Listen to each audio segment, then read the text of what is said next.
Bonjour à toutes et à tous, bienvenue sur KTV Kwezi FM, le 106.9 pour un temps de parole, en direct à la radio et à la télévision. Vous le savez, dès lundi, c'est le procès au minimum de ces 10 dernières années qui va démarrer, l'affaire Roukia. Dans 2 mois, ça fera 5 ans que Roukia est décédé. Nous avons la chance d'avoir sur le plateau un membre de sa famille, il s'agit de El Farouk. El Farouk, bonjour. Oui, bonjour. Vous êtes le cousin de Roukia. Aujourd'hui, à quelques heures de ce procès, à quelques jours de ce procès, dans quel état d'esprit est la famille aujourd'hui? La famille aimerait toujours avoir ce qu'on appelle une réponse venant de l'État. Bon, ce qui est juste pour nous. Oui. Et juste que, bon, les grands veulent voir les visages de ces personnes qui ont fait l'acte. Parce que l'acte n'était pas du tout un acte normal. Ouais. Vu que, bon, ils ont fait d'abord droguer et puis après, voilà, tuer, c'est pas du tout normal. Alors, on a entendu la maman de Roukia s'exprimer hier sur KTV dans un reportage de Shakila avec des mots et des phrases pleines d'émotions. Les tantes également qui pleuraient encore 5 ans après, et on peut le comprendre évidemment. Est-ce que au sein de la famille, il y a encore de la colère aujourd'hui, 5 ans après? Bah ouais, on a toujours la colère, vu que c'est la nôtre. C'est notre frère, notre soeur, notre cousine, donc on a toujours la colère. Ben, on se dit, si elle était là, on aurait dû être telle et telle et telle, mais maintenant elle n'est plus. Donc on est diminué dans la famille, on peut dire. On n'est pas comme on était, donc ça nous choque aussi, toujours. Et voilà, on veut que justice soit rendue, quoi. El Farouk, comment se prépare à ce genre de procès 5 ans après la mort de Roukia? Tout va être déballé en long, en large, en travers. Ça va durer des longues journées. Les médias, et notamment Kwezi, on sera en direct du tribunal pendant une semaine. Comment on se prépare quand on est membre de la famille à ce genre de procès? Ça va être une rude épreuve. Mais en fait, nous, on va s'attendre de tout. Tout ce qui va venir et tout ce qu'on va nous dire. Et attendre aussi la solution qu'on va nous donner, ben, un résultat. Ce que nous voulons, c'est un résultat qui sera satisfait pour la famille. Et ce que je comprends pas, c'est que ben, l'acte est réalisé ici à Mayotte. Et un autre, on trouve que ben, Mathias, on va l'emprisonner à La Réunion. Et actuellement, il est libre. Il est libre comme l'air. Ce qui veut dire que, bon, on nous a pris comme des rats, quoi. On nous a pris comme des rats, que voilà, on a tué le rat, hop, on le jette dans la poubelle, c'est tout. Et ce qui est pas normal. Pourquoi il n'était pas emprisonné ici à Mayotte? Qu'on l'allait transférer là-bas. Ici, il n'y a pas de prison. Ici, il n'y a rien. Donc, franchement, nous, on attend tout ce qui va venir. En fait, ce qui va nous dire le juge. On va écouter ce qu'ils nous diront. Et on veut voir aussi les têtes de ces personnes. C'est ce qui est... Vous voulez voir les coupables en face, c'est ça? Voilà. Coupables. Oui. Face à face pour voir de quel visage ils sont. Est-ce que eux aussi ils n'ont pas des enfants? Pour que voilà et ça va leur arriver aussi un jour. Leurs enfants, ils n'ont pas pensé que bon, un jour, si je fais ceci, ma fille ou bien mon fils subira toujours la même chose. Ils n'ont pas pensé à ça. Et voilà, donc... Qu'est-ce que vous attendez de la justice aujourd'hui? Qu'est-ce que vous espérez que va dire le juge? Eh ben, ce que j'espère, moi, c'est de voir une réponse exacte, une solution, que la justice fait ce qu'on appelle le droit.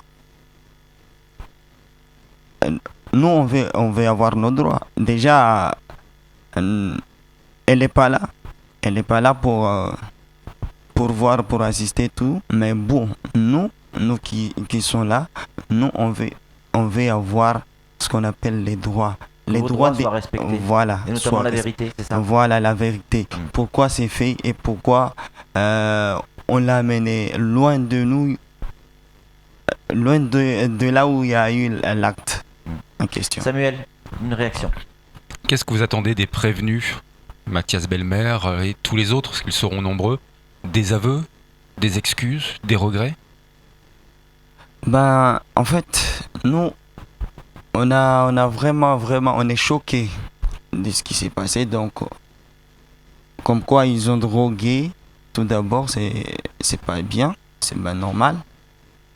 Si vous voyez que bon, l'état que la personne est, peut pas faire ceci, faut pas forcer. Faut pas forcer.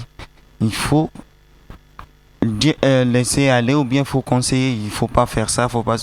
Parce que ben, il est pas comme, il est pas pro, elle est pas pro, il est pas comme des toximanes que ben, elle peut arriver à se contrôler et tout.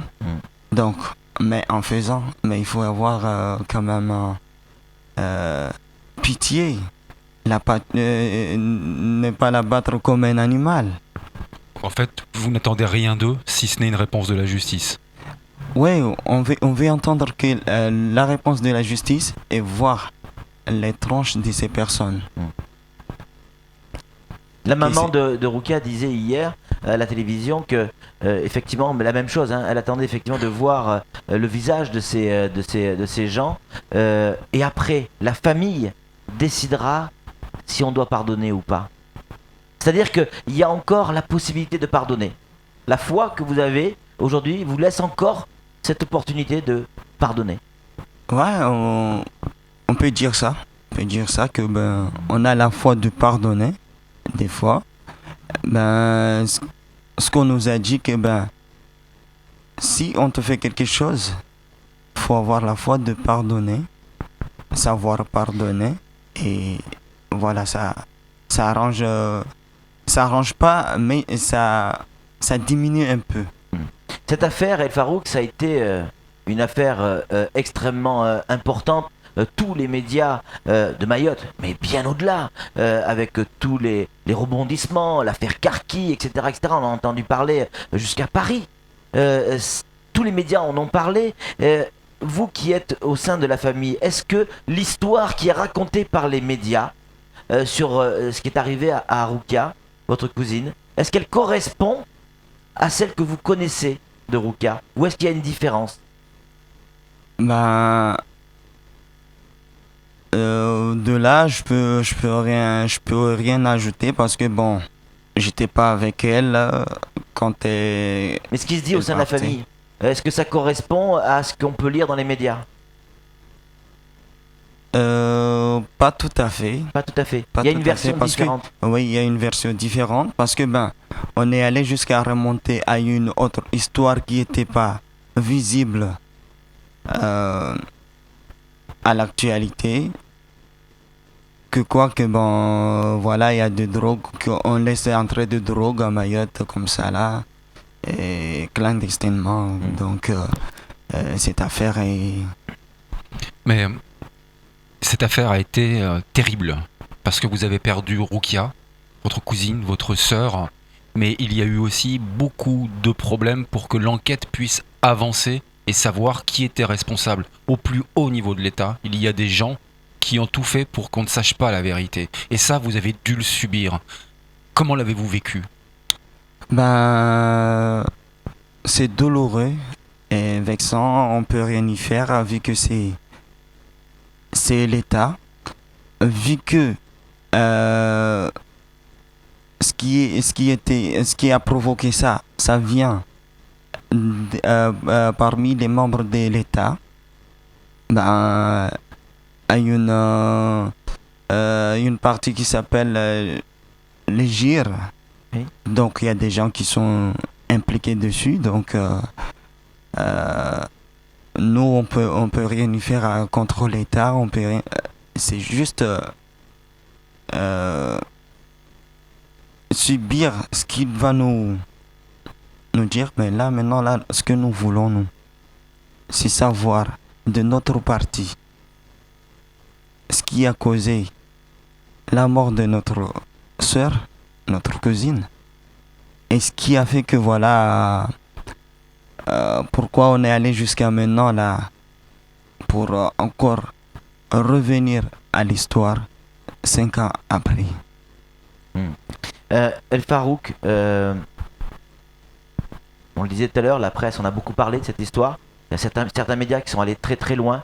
Roukia a même été sali après sa mort. Sali dans le sens où certains journalistes ont parlé de Roukia de manière pas très très très sympathique. Est-ce que ça a rajouté du malheur au malheur en fait ça? Ben, les journalistes qui ont parlé de ça, parce que bon, ils veulent essayer de cacher ce qui est au sein de l'État, faire de telle sorte dire que voilà c'est elle qui a cherché, c'est elle qui a voulu. Donc il y a pas un problème avec l'État, non, mais ils ont fait exprès ça. Ils ont dit vraiment que voilà ils ont dit des trucs bizarres en elle juste pour que voilà on le qualifie que voilà elle était telle et telle. Allez Samuel, pour conclure, il reste 1 minute. C'est une question intime que je vais vous poser, très personnelle, vous n'êtes pas obligé d'y répondre. Mais quand vous pensez à Roukia aujourd'hui, quelle image avez-vous d'elle? Ben, quand je pense d'elle aujourd'hui, je me dis que ben actuellement là, on aurait dû faire quoi ensemble dans la famille. On n'est pas comme on était. Donc on est diminué. On nous a diminué parce que je peux dire qu'on nous a diminué. Donc toujours en pensant à cette histoire, on a toujours la rage dans nos cœurs parce que c'était un de nôtres. Donc Il va falloir beaucoup de courage à partir de lundi, cette histoire qui sera jugée avec un procès exceptionnel pendant 5 jours au minimum. Le procureur avait même dit que ça pouvait aller jusqu'à 7 jours. Hein. Tous les avocats vont devoir effectivement s'exprimer. La famille sera sur place, pardon. Et on s'attend effectivement à beaucoup de monde et il y aura une couverture médiatique hors norme. Ça sera également le cas pour Kwesi. On aura l'occasion d'y revenir. Merci beaucoup El Farouk. On rappelle, vous êtes le cousin de Roukia. Il fallait beaucoup de courage pour venir ce matin. Vous en avez eu. Merci El Farouk. C'est tout pour ce temps de parole. Tout de suite, ok. la suite de nos programmes.